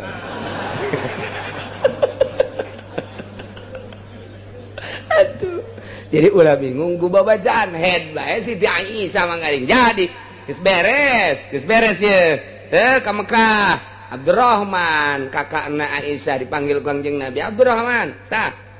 Aisyah teh pantacan umroh kuari umrohkeun geus haji heula beres haji nyana geus sehat geus tawaf ifadah berarti geus suci tawaf ifadah sa'i beres kuari umroh Abdurrahman kakana anterkeun ka ditu ka Tanaim anterkeun balik deui umroh jadi haji na Kangjeng Nabi ifrad Siti Aisyah ge ifrad sahabat-sahabat anu sejen lolobana tamatu cak Kangjeng Nabi man kana lahu hadiun saha nu boga hadiun bawa ka dieu yuk bareng gula urang ifrad nu sejen sahabat anu tamatu bahkan aya nu saurang abdi mah landek dihijikeun bae lantaran ieu mah darurat mangga bae cak Kangjeng Nabi nu saurang mah dikironkeun nya haji nya umroh deuk gegeraan balik masalah mantek tilu haji teh eta mantek lamun Muhammadiyah kudu ifrad bae salah total jas sahabat ge dimanggakeun ku Kangjeng Nabi balik di Muzdalifah tarik di Muzdalifah ka Mina bebeja ka Kangjeng Nabi cak sahabat teh abdi mah erek balang jumroh bae Gusti balang jumroh heula ka karak tawaf ifadah if'al wala haraj laksanakeun teu dosa teu naon cak nu saurang abdi mah rek ka Mekah bae lah jadi teu ka Mina teh Jumratul Aqabah berarti tas di Muzdalifah teh ya belok ka Mekah abdi mah bade ka Mekah bae ya Rasulullah erek tawaf ifadah kemudian sae ke ka karak ka sore abdi mah rek Jumratul Aqabah cak Kangjeng Nabi if'al wala haraj laksanakeun teu dosa teu naon meunang cek nu saurang teh lah abdi mah erek jumrah tas jumrah terus mencit korba mencit dam lah berarti eta mencit dam teh nya teh tamatu cak Kangjeng Nabi if'al wala haraj nu saurang teh abdi mah deuk ka Mekah bae tas di Mekah engke deuk tenang-tenang bae haju ke mabit dek peting bae abdi mah peting ka Mina ke balik ka Mekah peting ka Mina balik ka Mekah endeu kitu bae Rasulullah ifal wala haraj silahkan bae kabeh dimenangkeun ku Kangjeng Nabi malah mah abdi mah moal ka Mekah cak urang Cikupa ifal haraj mah aduh Gusti Allah babari babah haji teh eta lamun nyaho mah babari jasa endeu kukumaha ge mangga asal sing hade bagi nu endeu ka Mekah ku hari besi engke mabit di Mina moal simpan ku hari teh eta Mina jadid eta mah teu sah ta mabit di dinya ulama Mekah ge nu asli mah ngatesahkeun di Jawa Timur nu asli mah ngatesahkeun ulama-ulama anu nyekelan karena ucapan Kangjeng Nabi Mina bainal jabalain antara dua gunung ta eta ngaranna Mina mabit teh di dinya kuduna kumantak baheula mah brog di dinya aya tukang baso aya tukang lotek mabit teh di dinya ngahiji jeung tukang baso jeung tukang lotek bari nungguan mabit datang kan ispul lael kuari mah diburak-burak pan nah kuari mah rabitna teh di kemah mah lain Mina tamah nu mantak dijieunna terowongan dua makaning kuari mah terowonganana hiji terowongan pertama Muaizam nomor kedua terowongan kadi bukit jauh bae jadi tidinya kadinya bangsa 3 kilo tak ka Jamarot ta eta teh wayahna teh jamaah haji nu di kemah sanajan geus disahkeun ku pamarentah dengekeun ulama nu asli ieu mun hayang bener ieu mah keur carita yang bener ulama Arab ge hada Mina jadid kunaon tuh nyana di ditu nanyieun merek Bidayatul Muna di ditu Nihayatul Muna hayu bidayah jeung nihayana tetap ditulis padahal kita ulama pemerintah Arab geus bae itu ge Mina keneh atuh ulah ditulis bidayah maka ditulis di ditu Bidayatul Muna di ditu Nihayatul Muna cak nyana ge mimiti Mina mah ieu tuh tungtung Mina mah ieu talamun nek mabit mah di dieu cak urang Arab keneh nu bener jadi tulis di dinya aya gede Bidayatul Muna di luhur gunung aya di luhur gunung gede Bidayatul Muna aya deuleu ge ka bakuna kaditu anu kaditu nu teu kaditu mah nek neuleuh naon aya nyana ge nyieun mah nyieun lantaran geus teu katampung dibejakeun ku sungu di Arabia ada Muna jadid tetep bae nyanana ge nyanana urang ditu lamun deuk mabit kadinya bae belon teh coba atuh nu belon urang Indonesia nu kabobodo geus di dieu bae jariweuh meureunanan jauh lamun terus-terusan mabit di dinya tah mabit di kemah mayardam embe hiji embe tamatu hiji embe teu mabit di Mina bongan di kemah bae hiji dua dipencit di ditu lain di dieu sing ada cenah aing mah dua tak embe engke bae dipencit bari eka anak aing blon sia mah tuh nya jadi sing ada tah nu kuari ka Mekah tetep bae ulama-ulama mempertahankan kula ge menang ti abah kula menang ti guru kula di Garut menang ti guru kula deui di Jawa komo ieu mah Ki Muhyiddin Kosambi mah ngajelaskeun singarade janyana mah unggal taun mun kamu kabeh singade lain Mina teman lain Mina kayak aya Bidayatul Mina ditulis kene ku ari ge mimiti Mina artina Bidayatul Mina teh di ditu da Nihayatul Muna tetep eta bae jadi patokan tah lamun saya bidayah tungtung terowongan aya tah Bidayatul Muna eta bener di ditu aya di gunung luhur Bidayatul Muna belah ditu Nihayatul Muna aya tah eta mabit mun teh di dinya atuh geus dam lamun teh ama urang teu mabit di Musdalifah dam lantaran sistem taradudi jadi aya genep pangkat saprangkat 2 perangkat 3 perangkat 4 perangkat 5 perangkat 6 perangkat bahkan lamun 7 mah muasasana bisa ada sangka 10 eta lamun awal biasana diberangkatkeun jam 10 datang ka Musdalifah atau jam 9 ngan kuari mah taradudi mah ngahiji di Mina nu datang jam 9 nu datang jam 10 nu datang jam 12 nu datang jam 1 nu datang jam 2 nu datang jam 3 ngahiji bae lah di Mina ayang ke bendera Indonesia ngaranna karangkeng tek we di dinya tah anu terakhir mah kadang-kadang anu datang ka jam anu nomor 11 mobilna nomor 12 tah mobilna tak eta teh biasana datang ka dieu subuh teu mabit tadi Muzdalifah. Teu mabit tadi Muzdalifah teh teu mabit datang ka Muzdalifahna subuh. Nah eta teh embe hiji.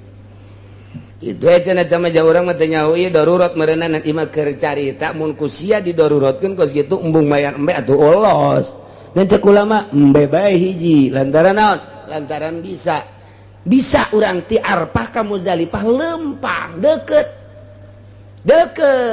di Arfah teh lempang ka Muzdalifah motong jalan Kendal ka di jalan deket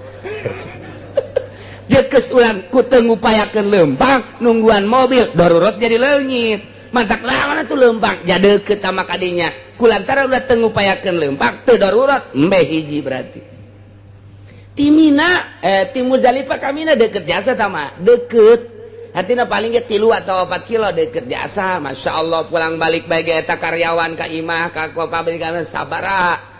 kilo jak kuateun kunaon atuh aya ti Muzdalifah ka Mina. Nah, eta teh deket. Lamun sampekeun ka urang, tek bae. Gitu. Tapi tama jumroh, masalah tama sakadar jumroh. Jumratul Aqabah doang kan tanggal 10 mah. Muru afdol doang nu sok loba nu muara raot ya. Muara raot pernah basa sabaraha? Ratusan, pernah ribuan. Eta mah geus rahasia Allah bae geus di dinya. Lantaran muru afdol. Muru afdol pada desak-desak waktu duha. Mulai di jam 7, jam 8, jam 9 wah macet jelema didinya kok bisa gitu sih lantaran mazhab Hanafi kudu jam sakitu bae mandak eta mazhab Hanafi memaksakeun jeung Maliki teh kudu didinya bae lantaran perbedaan jeung urang Aisyah pe imah kira-kira atuh make waktu abdol mangga nya nama wajib kudu jam sakitu urang mah kan henteu geus abdol doang daripada macet mendingan engke bae dioper ka asar macet keneh poe eta mah engke bae ka peuting masalah geus jam sababaraha ge malah manini mah aing moal jumroh mayar bae ka kepalana aduh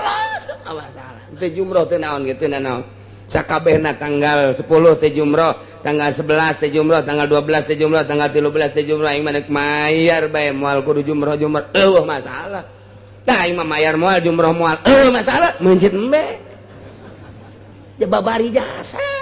ditanya, saya hendak jumrah mal. Aku nanti, capek mal. Ngulikeun mal. Aku nanti, tuh boga duit. Jas, aja nek nanti di Mekah ieu nek mbe. Beres. Masya Allah, babari jasa. Ngan ulah diomongkeun atuh ka batur mesti merli mbe kabeh. Ñu keur carita ngaji babari tah bab haji mah. Nah, iyalah beres jumrah urang Jumratul Aqabah. Tahallul ngaranna tahallul awal seluruh paharaman haji geus jadi menang kecuali hiji jima doang nu can menang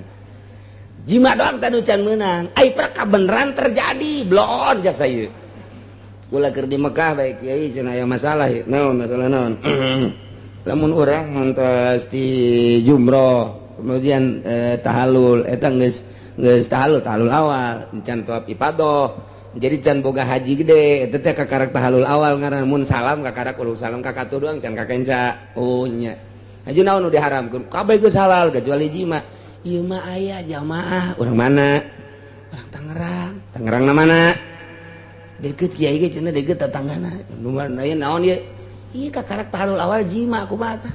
lah sia macam-macam di mana jimana sakieu gunung dibawa ka sisi gunung buku eta Masya Allah jelema ku teu kuat teuing meureunnya sakitu loba jelema pan ribuan eta kudu mawa ka sisi gunung keneh bae ya Allah geus teu perlu mandi heula meureun tah geus dicokot parduna bae geus eta kumaha tah rusak tah haji tah rusak ieu terjadi ya urang Tangerang ya Tangerangna urang Pasar Kemis beneran kecamatan doang lain tetangga aing tapi aduh Masya Allah ayah baik dan kos gitu Masya Allah setan eta di Mina teh ayat merek mawadi'us syayatin ieu tempat setan sebab baheulana Kangjeng Nabi Ismail ditungtun ku Kangjeng Nabi Ibrahim pas di jumrat di dinya teh cak Kangjeng Nabi cak setan teh Ibrahim nya aya bapak kudu mencit anak bohong eta ngimpi nyokot batu Kangjeng Nabi Ibrahim bismillahirrahmanirrahim rajman nasyayatin bismillah Allahu akbar Joger Jumratul Aqobah jadi tak pelebah dinya ya setan baheula tah Jumratul Aqobah teh setan tak baheula di dinya timpah ku Kanjeng Nabi Ibrahim bismillah Allahu Akbar rajman syaitan kalawan nyebut jenengan Allah Allahu Akbar aing ngabalang setan Joger jadilah Jumratul Aqobah teu meunang ku ari setan sia ditimpa sia ku aing ulah geus lain setan deui ku ari orang Turki keur can kuari can kos ieu keur baheula mah bisa keneh kadinya pan naik kana kadinya nyekel sendalnya nah dicekel mun sakurang mah setan sia urang Turki tah mah aju urang Indonesia mah pan nurutan mah lulu geus teh nyaho kaler kidul pajar bener dituturkeun deui ku urang Cikupa setan sia wah dasar urang Cikupa blon tapi nu gol karna eta mah ya Allah ya Rabbi tungtun deui datang ke Jumatul Wusta nah kuari mah ngabisi ke Kangjeng Nabi Ismail manya ya Bapak kudu naon kitu ngaranna mencit anak ti dituna berarti Bapak bawa impianana nyokot Kangjeng Nabi Ismail bismillah Allahu Akbar rajman setan syukur ditimpa ku Kangjeng Nabi Ismail Bapak Aiman Nabi Rasul impiana bener goblok sia setan jadilah wusto nu kuari ku urang tah dibalang teh bismillahi Allahu Akbar wusto teh ta eta teh Kangjeng Nabi Ismail baheula timpahanana tah teu meunang di setan-setan geus ibadah kuari mah geus ibadah jadi aya 3 ka di ditu tanggal 10 mah eta doang hiji tah Aqobah tanggal 11 mah engke di ditu tuh ulah wusto Aqobah nah iyalah Aqobah nu deket ke Mekah kaditu mentak lamun nyaho mah madep kiblat deket ieu Aqobah mah sabelah tadina kitu kuari mah jadi biasa kabeh jadi bebelahanana belah dieu Mekah aya di ditu urut bebelahanna di dieu urang di dieu tah ngabalangna bismillahi Allahu Akbar lantaran loba jelema je itu nyaho kaler kidul madep mana sajalah hese atuh geus aya nu kakarak sakali mah komo ente nenget urang tuh ai kula mah baheula dibawa pan ku abah teh tah ieu di dieu sia ieu tah ngabalangna Mekah itu tuh tah ieu keur sabelah keneh jadi urang di dieu ngabalangna madep ka ditu beres jumroh doa madep Baitullah langsung tah iyalah jumroh nu paling deket Jumratul Aqobah tah eta madepna ka ditu ke urang ngabalangna ka mana ka ditu tuh ka teureut ja ka ditu mah atuh senyonto anak-anak jing kumaha insyaallah nah ieu mah keur caca paharaman keur ihram ya ayyuhalladzina amanu la taqtulus sayda wa antum hurum wahai jelema mukminin mukminat ulah rek ngabarunuh maraneh kabeh kana buburon bari kaayaan anjeun keur ihram muhrimuna bihajin aw umratin bo ihram haji atawa ihram umrah kumaha lamun mayan wa man qatalahu minkum muta'ammidan fajazaa'um mislu ma qatala minan na'am sajelma anu ngabunuh di antara aranjeun kabeh bari ngahaja eta teh teu meunang sambarangan kena sanksi pajazaa'un ay fa alaihi jazaa'un atuh kena sanksi kumaha sangsina mislu ma qatala kudu ngagantian samodel anu dibunuhna naon minan na'aminya eta tina pirang-pirang ingon-ingon kumaha nganyahokeunana yahkumu bihi zawa adlim minkum anu nganyahokeunana anu bakal ngahukuman papada anu akur binatang ieu mun dibunuh akurna jeung ieu mun ieu dibunuh akurna jeung ieu mun ieu dibunuh akurna jeung pan hese ngabuburon mah meunang hiji nu hijina kan kabur ngabunuh nu eta nah eta teh kudu disangsikeun sangsina teh kudu nu akur jeung eta nu lindek nu mana pan mun nyokot deui itu ya hese pan eta mah kesit kuari mah nyokot nu babari digantian nu nganyahokeunana nu ngakurkeunana zawa adlim minkum asal geus patali jeung hukum bae ngaji mah hese ngaji mah Al-Qur'an lamun geus patali jeung hukum bae hese timbul bakalna pertanyaan hiji ku ayeuna bahasa wa man qatalahu minkum muta'ammidan kumaha lamun tengah haja berarti ieu tah ta'ammud eta ngajadikeun syarat kana wajibna jaza geus mata wujida syartu wujidal masrut wa matan tapa syartu intapal masrut aya syarat aya masrut eueuh syarat eueuh masrut anu ngaji mah jaheuh tinggal nu tengah hiji aing mah surutu kitu heran surutu naon eta kiai itu teu haji hese tah itulah geus aya bahasa muta'ammidan kumaha lamun tengah haja nah kumaha lamun tengah haja iyalah sanksi-sangsina urang mah hese ngabongkar langsung dina Al-Qur'anul Karim serahkeun ka ahlina saha sahabat nu mantak cek di dina ge ieu kumubihi zawadlim minkum teu sambarangan ngakurkeun nu dibunuh kudu akur jeung gagantina nu mana nu bakal ngahukumanana lain kudu sambarangan urang Arab tapi yahkumu bihi zawadlim dua jelema lalaki anu adil anu nganyahokeun kana sifatan hewan-hewan tersebut geus serahkeun ka sahabat anu ngarti geus dibukukeun ditalung ti ku Imam Syafi'i nah Imam Syafi'i geus ngitabkeun kitabna raudhah ka belah dieuna majmu belah dituna sarahna belah dieuna jadi Fathul Muin ka belah dieuna jadi Riyad tinggal di deuleu bae kumaha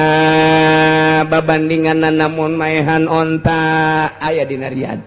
kumaha mun maehan sapi aya dina Riyad kumaha mun maehan embe aya dina Riyad kumaha mun maehan hayam engke kumaha jeung kumaha nah iyalah ayat nama iya dikemas ku ulama lantaran urang mah lain ahli hadis lamun dina hadis mah aya ieu babandinganna jeung ieu ieu babandinganna jeung ieu ieu babandinganna jeung ieu nu mantek di dieu dijelaskeun sakadar para sahabat wa qad hakama Ibnu Abbas Abdullah bin Abbas mah seorang sahabat wa Umar jeung Sidina Umar mah wa Aliun jeung Sidina Ali mah pinu amah bibadanatin mun aya jelema ngabunuh keur ihram teh ngabunuh manuk soari nu sok disebut ku urang manuk onta manuk gede bisa ditumpakan disebut manuk soari di urang mah koswari soari atawa burung onta ta eta teh mun urang keur ihram ngabunuh eta onta hiji tuh nang saya tak ieu tak keteranganana Ibnu Abbas Umar Ali Masya Allah kabelah dia sahabat keneh cuman waktuna wallahu a'lam.